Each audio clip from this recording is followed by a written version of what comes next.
ನಮಸ್ತೆ ಮಕ್ಕಳ, welcome back to my channel. ಇವತ್ತು ನಾವು 9ನೇ ತರಗತಿಯ ಥರ್ಡ್ ಲ್ಯಾಂಗ್ವೇಜ್ ಹಿಂದಿ ಇದರಲ್ಲಿ ಪೊಯಮ್ ನಂಬರ್ 1 ಜಯ ಜಯ ಭಾರತ್ ಮಾತಾ, ಈ ಒಂದು ಪೊಯಮ್ಗೆ ಸಂಬಂಧಪಟ್ಟಂತಹ ಎಲ್ಲ ಕ್ವೆಶನ್ ಆ್ಯಂಡ್ ಆನ್ಸರ್ಸ್ನ ಈಗ ನೋಡ್ತಾ ಹೋಗೋಣ ಮಕ್ಕಳ. ನೋಡಿ, ಈಗ ಅಭ್ಯಾಸದಲ್ಲಿ ಫಸ್ಟ್ ಮೇನ್ ಏಕ್ ವಾಕ್ಯ ಮೇ ಉತ್ತರ್ ಲಿಖಿಯೇ.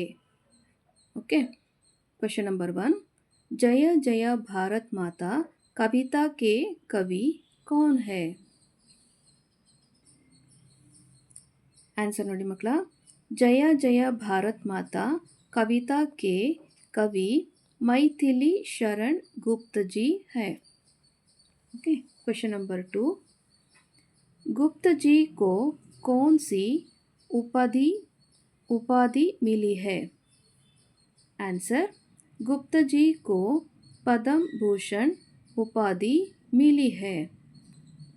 Next is question number 3. Question number 3 कवि किस देवी की वंदना कर रहे हैं?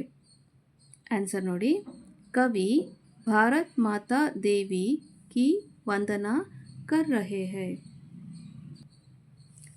Next is question number 4 Himalaya रूपी हृदय में क्या भरा है? आंसर इज हिमालय रूपी हृदय में स्नेह भरा है. Okay, next is question number 5 पानी कैसे फूटा आता है? आंसर नोडी मಕ್ಕಳ, पानी बह बहा कर फूटा आता है. क्वेश्चन नंबर 6 पानी में क्या खिले हैं? आंसर इज पानी में कमल खिले हैं. नेक्स्ट क्वेश्चन नंबर 7 नोडी मಕ್ಕಳ, सुंदर भाव कहाँ पले है? आंसर इज सुंदर भाव धानी आंचल पले है. नेक्स्ट हेडिंग नोडी मಕ್ಕಳ, 2 या 3 वाक्यों में उत्तर लिखिए. क्वेश्चन नंबर 1 नोडी मಕ್ಕಳ, हिमालय के बारे में कवि की भावना क्या है? आंसर हिमालय के बारे में कवि की भावना है कि तुम्हारा हृदय विशाल हो, उसमें स्नेह भरा हुआ हो, अपने दिल में आग को दबाकर हमें हरा भरा रखता है. ओके, क्वेश्चन नंबर 2 दिल में आग दबाकर का मतलब क्या है? आंसर नोडी, दिल में आग दबाकर का मतलब यह है कि माता सारे कष्ट को अपने दिल में रखकर हम सबको सुख से रहने के लिए हमेशा सिखाया करती है. नेक्स्ट इज क्वेश्चन नंबर 3 कवि ऊंचा हिया क्यों कहते हैं? आंसर नोडी, कवि भारत माता के हृदय को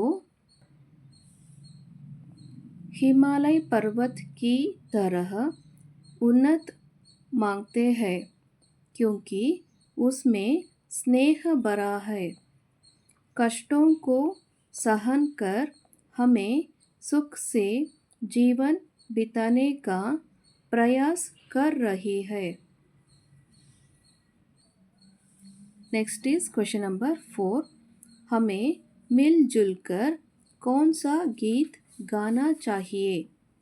आंसर नोडी, हमें मिलजुल कर भारत माता की यश गाथा गाना चाहिए. नेक्स्ट मेन नोडी मಕ್ಕಳ, खाली स्थान भरिए. फर्स्ट वन नोडी, भारत का हिया डैश है. Answer is Himalaya.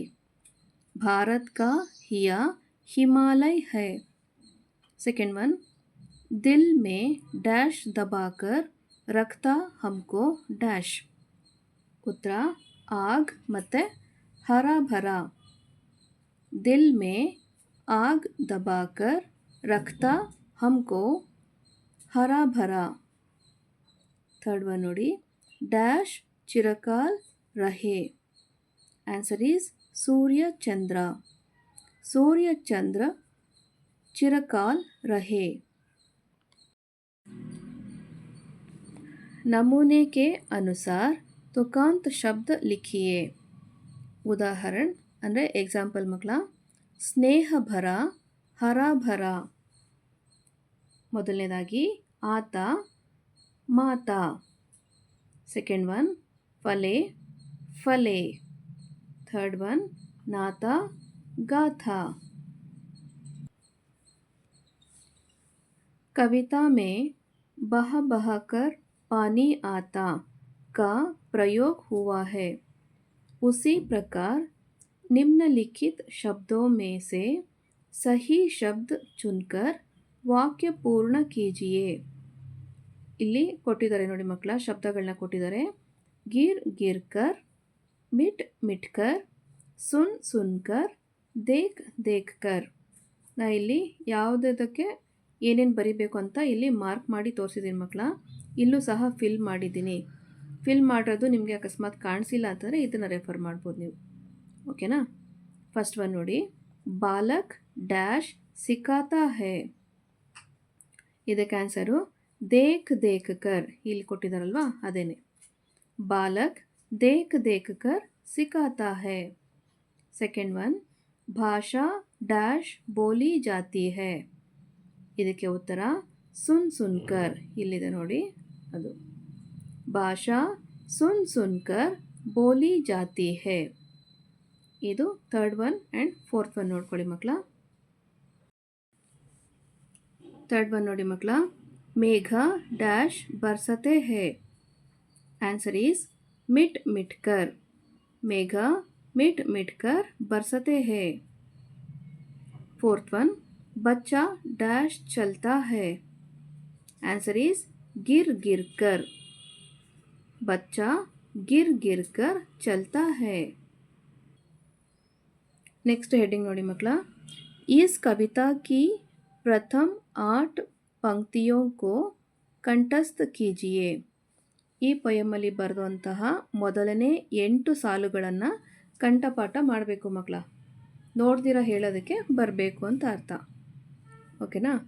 Next heading ನೋಡಿ, ಅನುರೂಪತ ಅಂತ ಕೊಟ್ಟಿದ್ದಾರೆ. ಫಸ್ಟ್ ಒನ್, ಸಾಗರ್ ವಿಶಾಲ್, ಹಿಮಾಲಯ್ ಡ್ಯಾಶ್. ಇದಕ್ಕೆ ಉತ್ತರ ಊಂಚಾ.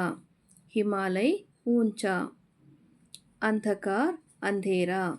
ಪವಿತ್ರ ಡ್ಯಾಶ್. ಆನ್ಸರ್ ಈಸ್ ಪಾವನ್. ಪವಿತ್ರ ಪಾವನ್. आम धरती. कमल डैश. आंसर इज पानी. कमल पानी.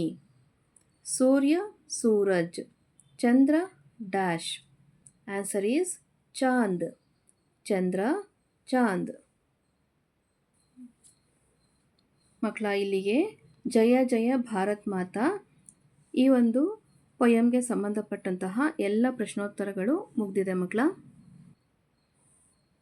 ಈ ವಿಡಿಯೋ ನಿಮಗೆ ಇಷ್ಟ ಆದಲ್ಲಿ ದಯವಿಟ್ಟು ನಮ್ಮ ಚಾನಲ್ನ ಲೈಕ್ ಮಾಡಿ, ಶೇರ್ ಮಾಡಿ, ಸಬ್ಸ್ಕ್ರೈಬ್ ಮಾಡಿಕೊಂಡು ನಾವು ಹಾಕೋಂಥ ಎಲ್ಲ ವಿಡಿಯೋ ನೋಡ್ತಾ ನಮ್ಮನ್ನು ಎನ್ಕರೇಜ್ ಮಾಡ್ತಾ ಹೋಗಿ ಮಕ್ಕಳ. Thank you for watching. Bye bye.